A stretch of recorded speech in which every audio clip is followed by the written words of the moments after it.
আরে আরে এই যে সাহেবদের পরিচয়। আমি শান্ত চৌধুরী, ও মামু। আচ্ছা, জি, আমরা ঢাকায় থাকি। তা এখানে লুকিয়ে লুকিয়ে কি দেখছেন? এত সুন্দর মেয়ে আমি কখনো দেখিনি। ওকে যে স্পর্শ করবে তার জীবন হবে সার্থক। ওকে পেলে আমার মনের ফুলদানিতে আমি সাজিয়ে রাখবো। ও জংলি ফুল, কাঁটায় ভরা।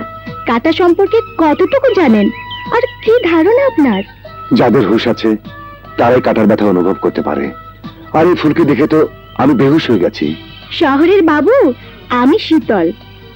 ওই ফুল আমার বোন চাঁদনি। ও আপনি ফুলকে দেখতে থাকুন আর আমি চলি। আচ্ছা, ঠিক আছে।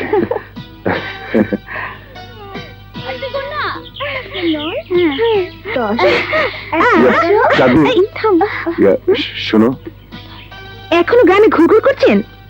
না মানে তোমার সাথে আমার কথা আছে, তুমি শুনবে? জি না, শুনবো না। আপনি চলে যান। জানবে নীল আকাশের নিচে আমি রাস্তায় চলেছি একা। আরে আরে দিলওয়ালা দোস্ত, তোর সাথে কোনো কথা নেই। ঢাকার থেকে আইলি, কেমন আছস? ভালো, তুই কেমন আছস? খুব ভালো। আসি। আরে আরে দোস্ত, চলে যাও কই? সরে যাবে না ব্যাপার। আরে আরে, ওহো, কলা রুটির কথা মনে পড়ছে। বাদ দে দোস্ত। আচ্ছা দোস্ত, তোর মা কেমনে মরছে এটা তো শুনছি। আচ্ছা, তোর নানি কেমনে মরলো? আমারে মফিস পাইছো? মায়ের কথা কইয়া তো কলা রুটি খাইছো, নানির কথা শুনে কি আন্ডা খাইবা দিল ভরকে? রাগ করস কে? আজ তো কোনো খাওয়ান নাই, ভয় পাস কে? কয়া ভালা, সত্যি শুনবার চাই। নানি কিভাবে মরছে আমি নিজেও জানি না, আর জানলো তোরে কইতাম না। ঢাকা বড় বড় লোকের লগে চলাফেরা করি। দোস্ত, তুমি আর আমার মফিজ বানাইতে পারবা না দিল ভরকে। আমি যদি তোরে মফিজ বানাই তাহলে কি হইব? আমি ল্যাংটো হইয়া বাড়িতে যাব। জেদ করিস না, তোরে ঠগাইতে আমার 1 সেকেন্ড লাগবো। 1 সেকেন্ড। ঠিক আছে, ঠগা তো দেখি। ব্যাগে মাছ আছে, দুর্গন্ধ। বাড়িতে দিয়ে আসি, তুই খাড়া, আমি জামু আর আমু। ঠিক আছে, খাড়াইলাম দিল ভরকে। বন্ধু যাও না বন্ধু, তুমি কিন্তু খাড়া থাকো। ও আসি তো দিল ভরকে। যাইস না কিন্তু, খবরদার। আমি জামু আর আমু। যা। খাড়ায়া থাক, যুগ যুগান্তর আমি আর আইতাছি। ওরে বাবারে, উহু, এখনো আইতেছে না কেন? আরে 2 ঘন্টা পার হয়ে গেল। হ্যাঁ আরে 4 ঘন্টা পার হয়ে গেছে। ওমা, শালা এখনো আইতেছে না কেন? আমার মনে হয় ভয় পাইছে দিল ভরকে। দিলওয়ালা না? দিলওয়ালা, এই দিলওয়ালা। এতক্ষণ পরে আইলে শালা খিদা আমার জান যাইতেছে। দিলওয়ালা, নমস্কার দাদা। তুমি এখানে বসে ধ্যান করতেছো কেন? বাইতে যাও। না যাবো না, শুক্র আইবো। শালা আমার ঠগাইবো কইছে। শুক্রে তো দেখলাম রবার দোকানে বইয়া বন্ধুগুলোকে আড্ডা দিতেছে। কি? আমারও 6 ঘন্টা বসে এসে আড্ডা দিতেছে? 6 ঘন্টা বসে আছো? আসলে তুমি একটা মফিস। কি কই? আমি মফিস? দিল থমকে বাড়ির জায়গা। আমার ব্যাগ, হায় হায় আমার ব্যাগ। আল্লাহ, সত্যি আমার হায় হায় রে।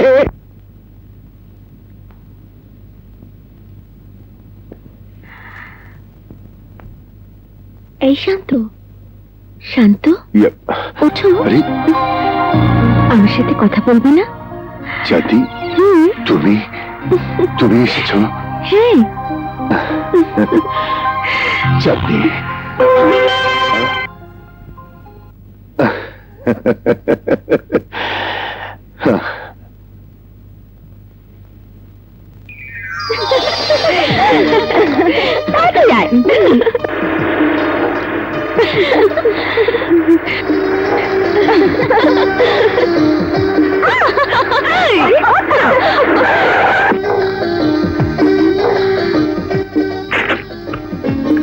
চাঁদি, গাড়িতে ওঠো। চলো তোমাদের পৌঁছে দিই। এই যে তুমি বান্ধবীদের নিয়ে এত হাসি খুশি করছো, অথচ আমাকে দেখলেই মুখটা কালো করে ফেলো। কি হলো, কথা বলছো না কেন? আরে কথা বলো। ছাড়ুন। এখন আর সেই যুগ নেই সাহেব, আপনাদের মিষ্টি মিষ্টি কথার ফাঁদে ফেলে গ্রামের মেয়েদের সর্বনাশ করবেন। সুতরাং কেটে পড়ুন। এই চল। আহা, আরে আরে চাঁদনি শোনো। আরে, চাঁদনি তুমি? হ্যাঁ? ও বাবা, কি হয়েছে রে চাঁদনি? এই সাহেব আমাদের রাস্তা আটকিয়েছে। এই যে মিস্টার, এটা শহর নয়, এটা আমার গ্রাম।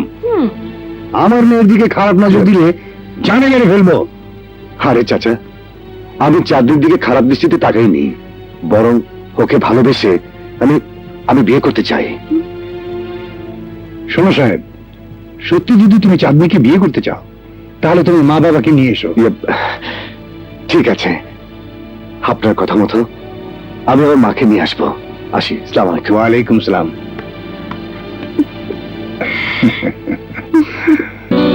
তোমার পছন্দ না হয়ে পারেই না মা, একেবারে খাঁটি গ্রামের মেয়ে। আমি ওর বাবার সাথে কথা বলেছি, সে খুব ভালো মা। তুমি শুধু আনুষ্ঠানিক প্রস্তাবটা দিলেই বিয়ে হয়ে যাবে। দেখ বাবা, তোর বাবা মারা যাবার পর তোকে আমি কষ্ট করে মানুষ করেছি, কোনোদিন একটু কটু কথাও বলিনি। সারাক্ষণ তোর মঙ্গল কামনা করেছি। আমি বলি কি, বিয়ে করার আগে মেয়েটাকে একটু যাচাই করে না। যাচাই করা হয়ে গেছে মা। তাছাড়া তুমি তো সহজ সরল মেয়েকে পছন্দ করো। গ্রামের মানুষ খাঁটি শোনা হয় মা। তবুও একটু ভেবে দেখ, টাকা পয়সা গেলে তা আবার ফিরে পাওয়া যায়, কিন্তু বউ নিয়ে ঠকলে তা সংশোধন করা যায় না। জীবনে আমি অনেক মেয়ে দেখেছি মা, আমি মেয়ে চিনতে ভুল করিনি। শহরের মডার্ন মেয়ে তো কম দেখলাম না, সারাক্ষণ নিজেকে নিয়ে ব্যস্ত থাকে। ওরা তোমার সেবা যত্ন করা তো দূরে থাক, ওদের সেবা করার জন্য অতিরিক্ত দুজন কাজের লোক লাগবে। তুমি আর অমত করো না মা। শোনো মা, গ্রামের মেয়েরা লাজুক টাইপের হয়, কখনো স্বামীর মুখে মুখে তর্ক করে না। যখন যা বলবে দেখবে বাতাসের আগে সব কাজ সেরে ফেলেছে। ঠিক আছে বাবা, তোর যখন এতই বিশ্বাস, তাহলে কালই চল কথা পাকাপাকি করে আসি। থ্যাংক ইউ মা, থ্যাংক ইউ।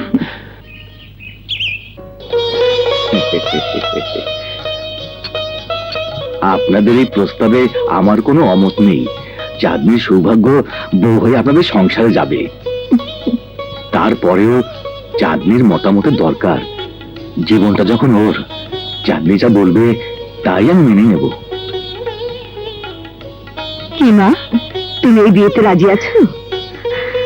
আমি ভাগ্যবতী মা, আমার মতো সাধারণ একটা গ্রামের মেয়েকে আপনি সম্মানের ছেলের বউ বানাতে চেয়েছেন। এই সম্মান আমার জন্য অনেক বড় পাওয়া, কিন্তু আমাকে মাফ করবেন মা।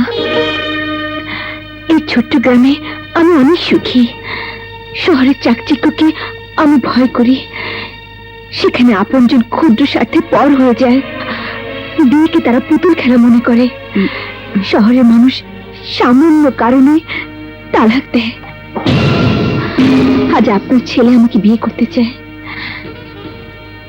কিন্তু ভবিষ্যতে সে যদি আমাকে ছেড়ে দিতে চায়, তখন আমার কি হবে মা?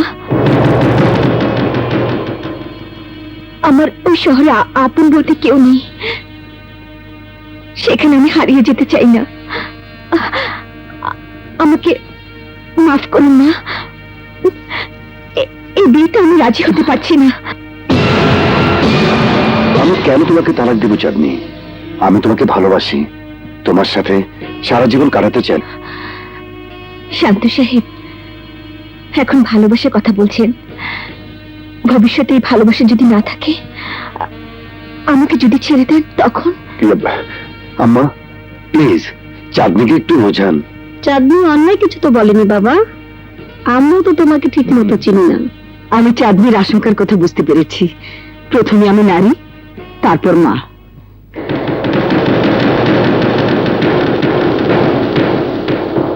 আমি বুঝতে পেরেছি, আপনাদের সবার কথার অর্থ একটাই, চাঁদনির ভবিষ্যৎ জীবনের গ্যারান্টি।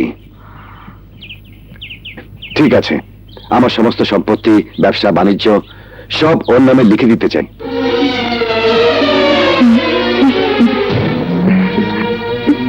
আপনারা যাতে বিশ্বাস করতে পারেন চাঁদনিকে কোনো অজুহাতেই আমি ত্যাগ করব না। তাহলে তুমিও শুনে রাখো বাবাজি, চাঁদনি যদি স্বইচ্ছায় তোমার বাড়ি থেকে চলে আসে, সেক্ষেত্রে তোমার সম্পত্তির উপর চাঁদনি কোনো দাবি করতে পারবে না। আর তুমি যদি তালাক দাও, তবে সমস্ত সম্পত্তি হবে চাঁদনির। কি গো মেয়ে, এবার তোমার মন ভরেছে? দেখো মা, একজন মা হিসেবে মনে করি শান্ত যা করেছে ঠিকই করেছে, ভালোবাসার মর্যাদা রক্ষা করেছে। সত্যি ও তোমাকে খুব ভালোবাসে। এই ভালোবাসার অমর্যাদা করো না। আরেকটা কথা, আমার কোনো মেয়ে নেই, তোমাকে বউ হিসেবে নয়, মেয়ে হিসেবে পেতে চাই। তুমি হবে আমার মেয়ে? জি আম্মা। বেঁচে থাকো মা।